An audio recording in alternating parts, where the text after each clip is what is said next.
Pesawat dalam pengaruh Nyi Blorong. Senja menyelimuti langit dengan semburat jingga yang mulai memudar, memberikan pertanda akan datangnya malam. Hujan ringan mulai turun, menambah kesan dramatis pada sore yang sudah mulai suram. Di tengah cuaca yang mulai tidak bersahabat ini, sebuah pesawat pribadi berwarna putih mengilap dengan aksen emas di bagian ekor mengudara di atas laut selatan. Pesawat ini bukan sembarang pesawat, ia adalah simbol kemewahan dan kekuasaan, milik seorang konglomerat kaya bernama Surya. Surya duduk di salah satu kursi kulit yang empuk dan mewah, yang dipesan khusus dari Italia. Di depannya, ada sebuah meja kayu mahoni yang dipoles hingga mengilap, di atasnya terdapat secangkir kopi hitam yang masih mengepul, aromanya memenuhi kabin. Surya mengenakan setelan jas kasmir yang dirancang khusus, menyiratkan kelasnya yang tinggi. Ia melihat keluar jendela, memandangi langit yang mulai gelap sambil tersenyum puas. Di seberang Surya, istrinya, Anya, duduk dengan anggun. Anya, yang selalu tampil modis dengan pakaian desainer terkenal, sedang menikmati segelas sampanye dari koleksi pribadi mereka. Rambutnya yang hitam legam tersisir rapi, dan perhiasan berlian menghiasi leher serta pergelangan tangannya, berkilauan dalam cahaya lampu kabin yang lembut. Di sebelahnya, duduk dua anak mereka, Arman dan Citra, yang sibuk dengan gawai terbaru mereka, tablet emas khusus dengan logo keluarga mereka terukir di belakangnya. Pesawat pribadi ini bukan hanya alat transportasi, tetapi juga sebuah istana di udara. Kabinnya dilengkapi dengan segala fasilitas canggih yang bisa dibayangkan. Terdapat ruang tamu kecil dengan sofa-sofa yang nyaman, lengkap dengan layar televisi LED besar yang menayangkan saluran favorit keluarga. Ada juga ruang makan yang dirancang untuk menikmati hidangan gourmet yang disajikan langsung dari dapur kecil di belakang kabin, di mana seorang koki pribadi sedang mempersiapkan makan malam mewah untuk keluarga itu.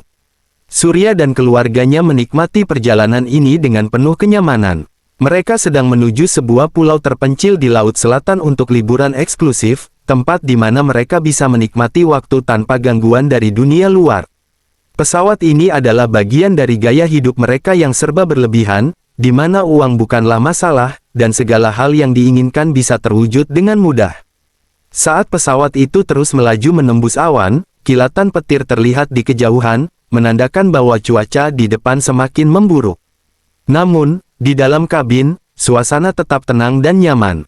Surya tidak terlalu memedulikan perubahan cuaca tersebut, baginya, pesawat ini adalah lambang kepercayaan diri dan kekuatannya. Ia percaya bahwa tidak ada yang bisa mengganggu kenyamanan dan kemewahan yang telah ia ciptakan untuk keluarganya. Surya duduk dengan nyaman di kursi kulitnya, menikmati suasana kabin yang tenang. Anya sedang membaca sebuah novel sambil sesekali menyeruput sampahnya, sementara anak-anak mereka sibuk dengan gawai masing-masing. Keheningan yang nyaman ini tiba-tiba terpecah ketika suara pilot terdengar dari interkom. "Maaf mengganggu, Pak Surya," suara pilot terdengar serius, "saya ingin memberitahu bahwa kita akan segera memasuki area yang menurut legenda lokal dianggap terlarang. Ini adalah wilayah di atas laut selatan yang dikenal angker oleh penduduk setempat." Surya mengerutkan kening, merasa sedikit terganggu oleh informasi tersebut. "Terlarang, apa maksudnya?" Pilot menjelaskan dengan nada yang agak ragu. "Menurut cerita yang beredar, area ini adalah tempat Nyi Blorong, seorang makhluk mistis, berkuasa. Banyak pelaut dan penerbang yang menghindari area ini karena konon banyak kejadian aneh terjadi di sini." Surya tertawa kecil, menganggap cerita itu tidak lebih dari mitos yang tidak masuk akal. "Kamu tahu, saya tidak percaya pada tahayul atau cerita rakyat semacam itu," katanya dengan nada tegas. "Lanjutkan perjalanan seperti biasa. Jangan buang waktu kita dengan omong kosong seperti itu." Pilot terdiam sejenak, tampaknya ragu untuk melanjutkan perjalanan. "Pak, cuaca di depan juga tampak mulai berubah. Mungkin ada baiknya kita menghindari area ini dan mengambil rute lain." Surya menggeleng, tetap kukuh dengan keputusannya. "Tidak perlu, rute ini yang tercepat. Saya tidak peduli dengan legenda atau cuaca buruk. Pesawat ini sudah dilengkapi dengan teknologi terbaik, dan saya membayar Anda untuk memastikan kami tiba di tujuan dengan cepat dan aman. Jadi, teruskan saja." Pilot tidak punya pilihan lain selain mengikuti perintah Surya. "Baik, Pak, kita akan melanjutkan perjalanan sesuai rencana," jawabnya dengan nada patuh, meskipun ada kekhawatiran yang jelas dalam suaranya. Sementara pesawat terus melaju, cuaca mulai berubah perlahan. Langit yang tadinya cerah mulai ditutupi awan gelap. Angin yang semula tenang kini bertiup kencang, menggoyangkan sayap pesawat. Kilat mulai menyambar di kejauhan, diikuti oleh gemuruh guntur yang semakin mendekat. Anya merasakan perubahan ini dan memandang Surya dengan sedikit khawatir. "Apakah kita baik-baik saja?" tanyanya pelan, mencoba menyembunyikan kecemasannya. Surya tersenyum dan meraih tangan istrinya, berusaha menenangkannya. "Kita baik-baik saja, jangan khawatir, ini hanya sedikit badai. Pesawat ini dirancang untuk menghadapi situasi seperti ini." Namun, di dalam hatinya, Surya merasakan ada sesuatu yang berbeda. Meskipun ia tidak percaya pada tahayul, perubahan mendadak dalam cuaca ini membuatnya sedikit gelisah. Tapi egonya tidak mengizinkan dia untuk mengakui bahwa mungkin saja dia telah membuat keputusan yang salah. Pesawat terus terbang, memasuki area terlarang di atas laut selatan, sementara cuaca semakin memburuk. Angin bertiup semakin kencang, dan hujan mulai turun dengan deras, menghantam badan pesawat. Di dalam kabin, suasana yang tadinya nyaman dan mewah berubah menjadi tegang. Anya menggenggam tangan Surya lebih erat, sementara anak-anak mereka mulai terlihat ketakutan. Surya tetap berusaha tenang, meyakinkan dirinya sendiri bahwa semuanya akan baik-baik saja. Namun, jauh di dalam hatinya, ia tahu bahwa sesuatu yang tidak biasa sedang terjadi, sesuatu yang berada di luar kendalinya. Saat pesawat Surya memasuki area terlarang di atas laut selatan, tiba-tiba saja pesawat terguncang hebat. Getaran mendadak itu mengejutkan semua orang di dalam kabin. Gelas sampahnya yang dipegang Anya terlepas dari genggamannya, tumpah ke lantai dan pecah berkeping-keping. Arman dan Citra yang tadinya sibuk dengan gawai mereka kini memegangi kursi dengan cemas. Anya menjerit kecil, terkejut dan ketakutan, sementara Surya dengan sigap memegang lengannya, mencoba menenangkan istrinya. "Tenang, ini hanya turbulensi," kata Surya dengan nada yang dibuat setenang mungkin. Meskipun dalam hatinya, ia mulai merasakan kegelisahan yang tak bisa ia abaikan. Namun, kekacauan baru saja dimulai. Seketika, badai besar datang dengan tiba-tiba, seolah-olah menyergap pesawat tanpa peringatan. Hujan deras menghantam jendela dengan keras, menciptakan suara gemuruh yang memenuhi kabin. Angin bertiup kencang, membuat pesawat bergoyang tak terkendali. Kilat menyambar di luar, membuat langit di sekitar mereka sesekali menjadi terang, diikuti oleh guntur yang memekakkan telinga. Listrik di dalam kabin mulai berkedip-kedip, lampu-lampu yang tadinya terang kini meredup dan mati, hanya sesekali menyala lagi dengan cahaya yang lemah dan tidak stabil. Bayangan gelap dan terang yang bergantian membuat suasana semakin mencekam. Monitor di depan mereka mulai menampilkan gangguan, layar berkedip-kedip dengan garis-garis aneh dan suara statis yang mengerikan. Anya memeluk kedua anak mereka erat-erat, mencoba melindungi mereka dari kepanikan yang semakin terasa nyata. Citra mulai menangis ketakutan, sementara Arman mencoba bertahan, meskipun jelas ia juga sangat ketakutan. Suara mesin pesawat yang biasanya stabil kini terdengar seperti mengerang, menambah kecemasan di dalam kabin. Surya berusaha tetap tenang, meskipun ketegangan mulai menyebar di seluruh tubuhnya. Ia menekan tombol intercom dan mencoba menghubungi kokpit. "Pilot, apa yang terjadi? Apa kita masih terkendali?" tanya Surya dengan nada mendesak. Tidak ada jawaban dari kokpit, hanya suara statis yang menjawab. Hal ini membuat jantung Surya berdegup kencang. Ia mencoba lagi, tetapi hasilnya sama, senyap yang hanya diisi oleh bunyi gangguan dari intercom. Kekacauan di dalam kabin semakin menjadi ketika pesawat kembali terguncang, kali ini lebih kuat dari sebelumnya. Bagasi di atas kepala terbuka, dan beberapa barang berjatuhan, membuat suara berdebam yang keras saat menghantam lantai. Anya berteriak ketakutan, sementara Surya berdiri dan mencoba menenangkan keluarganya, meskipun jelas ia sendiri mulai kehilangan kendali atas situasi ini. Dalam kegelapan yang sesekali diterangi oleh kilatan petir, mereka merasakan pesawat ini seperti berada di tengah-tengah kekuatan besar yang tidak bisa mereka lawan. Hawa dingin yang aneh mulai merambat masuk ke dalam kabin, membuat mereka merasa seperti sedang diawasi oleh sesuatu yang jahat dan tidak kasat mata. Kemudian, tiba-tiba saja, suara sesuatu yang keras menghantam pesawat terdengar, diikuti oleh guncangan yang membuat mereka terlempar dari tempat duduk. Suasana menjadi semakin panik. Anya memanggil-manggil nama Surya, ketakutan bahwa mereka akan jatuh ke laut. Surya mencoba memegang tangan Anya, tetapi kekacauan di dalam pesawat membuat mereka sulit untuk tetap bersama. Pesawat terus berguncang, seolah-olah diterpa oleh kekuatan yang jauh lebih besar dari sekadar badai biasa. Kilatan petir terus menyambar di luar, menerangi kabin yang kacau dengan cahaya putih yang menyilaukan. Saat itu, di tengah kekacauan dan kegelapan, Surya melihat sesuatu yang membuat darahnya membeku, bayangan samar seorang wanita di luar jendela, duduk di ujung sayap pesawat. Sosok itu menatap lurus ke arahnya, dengan mata yang penuh dendam dan amarah. Nyi Blorong, pandangan mata mereka bertemu sejenak, sebelum sosok itu menghilang di balik kilatan petir berikutnya.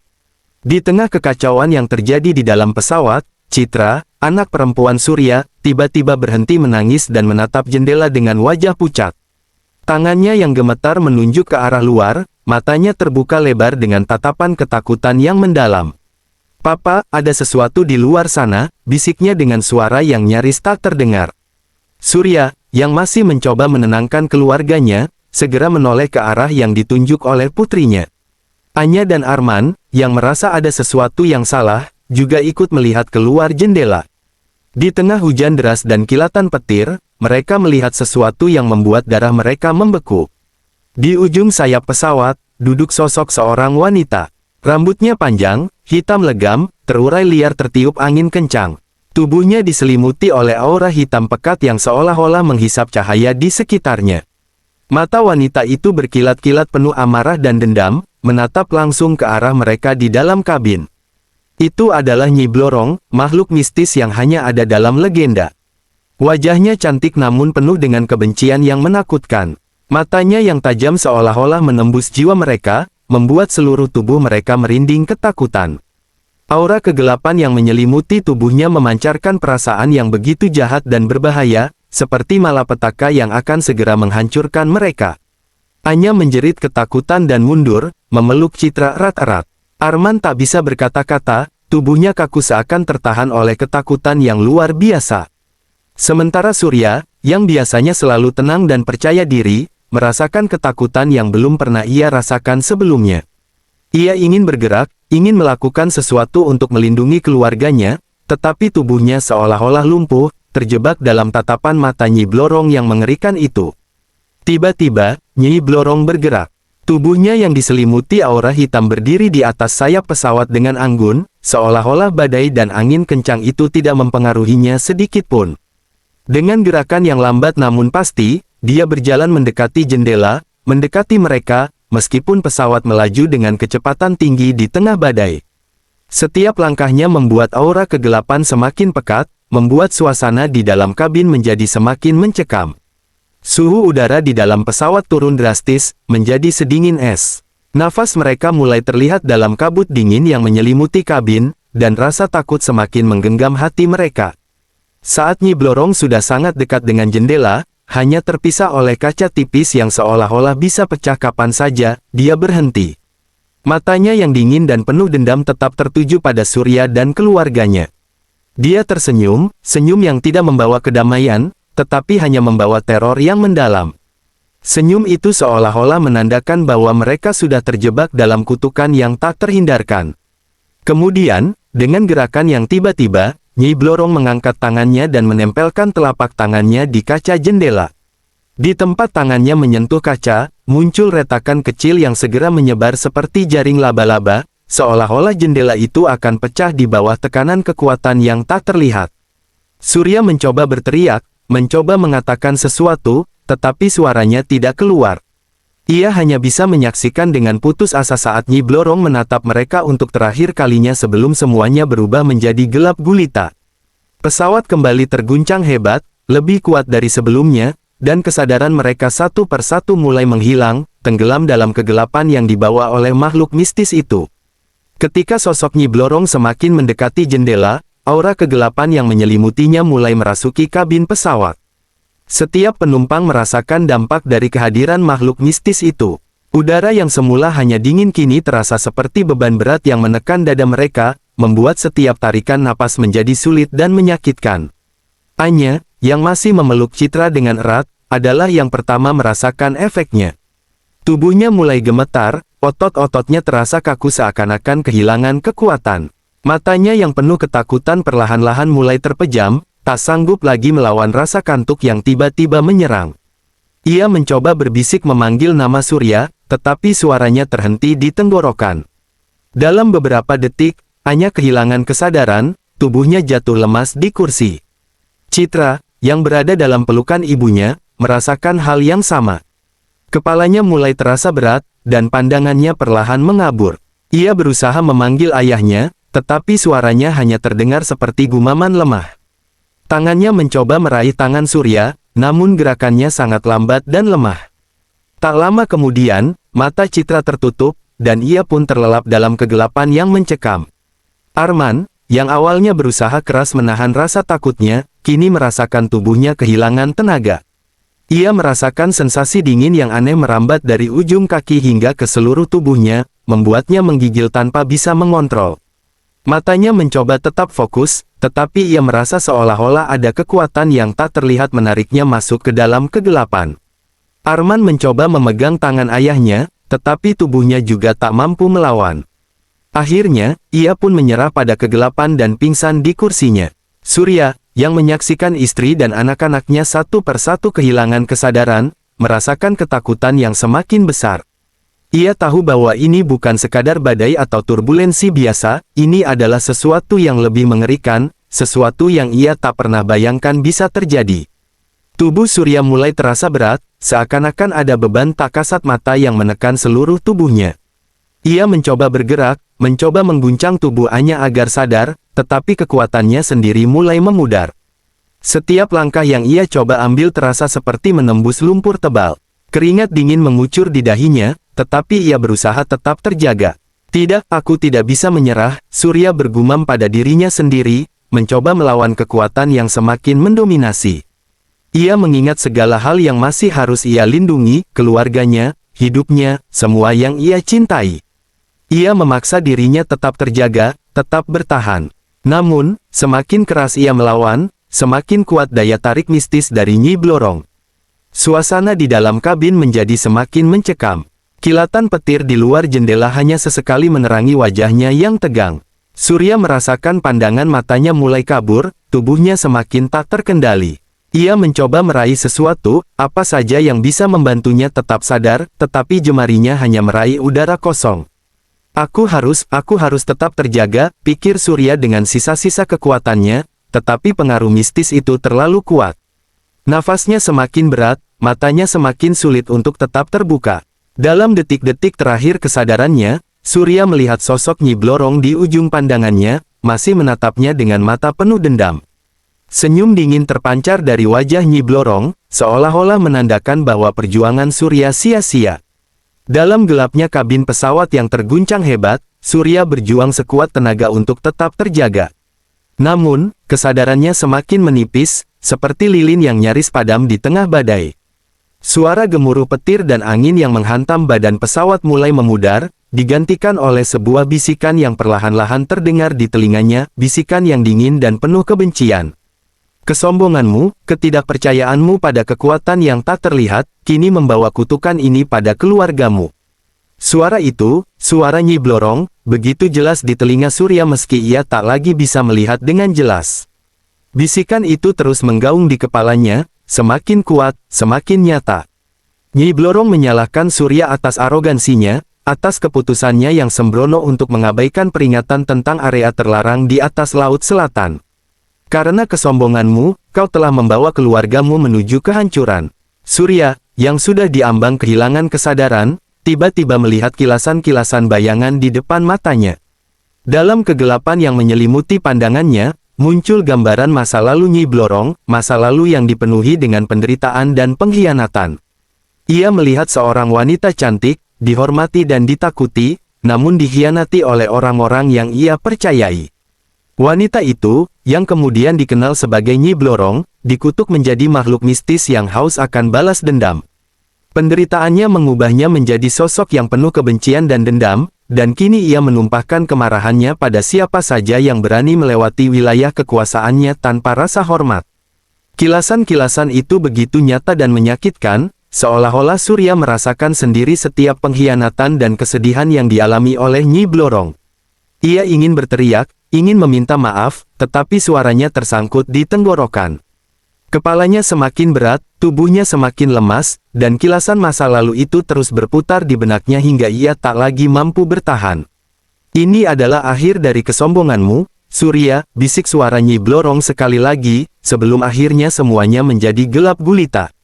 Surya pun pingsan, tenggelam dalam kegelapan yang pekat. Di saat yang sama, pesawat yang membawa mereka kehilangan kendali sepenuhnya.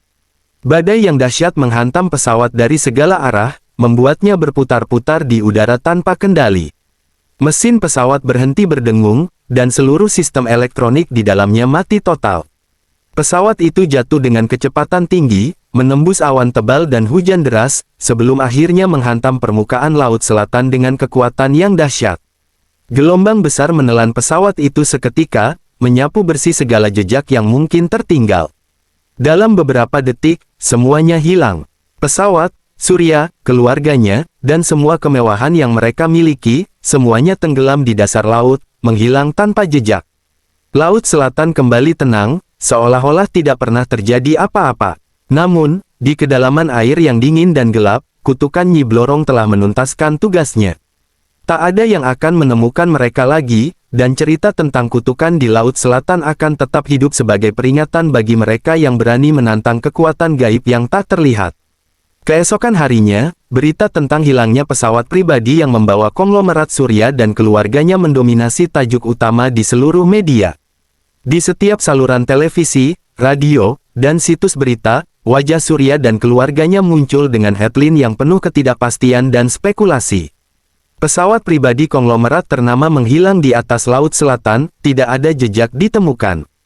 Kantor berita dari berbagai belahan dunia melaporkan peristiwa tersebut, menyoroti kejanggalan dan misteri yang menyelimuti hilangnya pesawat. Para penyelidik, yang terdiri dari tim SAR, ahli penerbangan, dan militer, segera dikerahkan untuk melakukan pencarian di wilayah sekitar Laut Selatan. Satelit dan radar di seluruh kawasan diaktifkan untuk melacak jejak terakhir pesawat itu. Namun, hasilnya mengejutkan semua pihak. Tak satu pun dari mereka menemukan petunjuk apapun. Tidak ada puing, tidak ada sinyal darurat, bahkan serpihan kecil sekalipun. Pesawat itu seolah-olah lenyap begitu saja dari muka bumi. Salah satu penyelidik, seorang ahli penerbangan berpengalaman, mengungkapkan keheranannya dalam sebuah wawancara di televisi. Kami telah menyisir seluruh area yang seharusnya menjadi titik terakhir pesawat tersebut sebelum hilang dari radar, namun tidak ada jejak apapun. Ini sangat tidak biasa, bahkan dalam situasi kecelakaan udara yang paling parah sekalipun. Biasanya, kami setidaknya menemukan beberapa bukti material, tetapi kali ini, semuanya kosong, katanya dengan wajah tegang. Teori-teori pun bermunculan, mulai dari dugaan kecelakaan yang disebabkan oleh cuaca ekstrim hingga teori konspirasi tentang keterlibatan kekuatan-kekuatan gaib. Warga setempat, terutama mereka yang tinggal di sekitar Laut Selatan, dengan cepat mengaitkan hilangnya pesawat dengan legenda Nyi Blorong dan area terlarang yang telah lama dianggap angker. Mereka bilang pesawat itu melewati wilayah Laut Selatan yang dilarang. Semua orang di sini tahu, ada kekuatan mistis yang menjaga wilayah itu. Jika seseorang berani melewati tanpa izin, maka mereka tak akan pernah kembali, ujar seorang nelayan tua dalam sebuah wawancara di televisi lokal, wajahnya penuh dengan rasa takut. Namun, pihak berwenang menolak untuk mengaitkan kejadian ini dengan hal-hal yang bersifat mistis. Mereka tetap bersikukuh bahwa hilangnya pesawat ini adalah misteri yang harus dipecahkan dengan bukti-bukti konkret, meskipun semakin hari pencarian tak membuahkan hasil. Keluarga besar Surya dan para rekan bisnisnya hanya bisa menunggu dalam ketidakpastian yang mencekam. Pihak maskapai pribadi yang mengoperasikan pesawat tersebut juga berada di bawah tekanan besar untuk memberikan penjelasan kepada publik. Hari demi hari berlalu, dan pencarian terus dilanjutkan. Namun, semakin lama, harapan untuk menemukan Surya dan keluarganya semakin menipis. Laut Selatan tetap tenang, menyimpan rahasianya di kedalaman air yang gelap dan sunyi. Akhirnya, setelah berminggu-minggu tanpa hasil, pencarian pun dihentikan. Dalam konferensi pers yang suram, kepala tim pencarian mengumumkan bahwa pesawat tersebut secara resmi dinyatakan hilang bersama semua penumpangnya. Kami tidak tahu apa yang sebenarnya terjadi di atas Laut Selatan. Ini adalah salah satu misteri terbesar dalam sejarah penerbangan. Namun, bagi mereka yang percaya akan legenda Nyi Blorong, jawabannya sudah jelas. Pesawat itu, beserta seluruh penumpangnya, telah menjadi korban kutukan yang tak terlihat, tenggelam dalam kegelapan Laut Selatan untuk selamanya, tanpa meninggalkan jejak di dunia ini.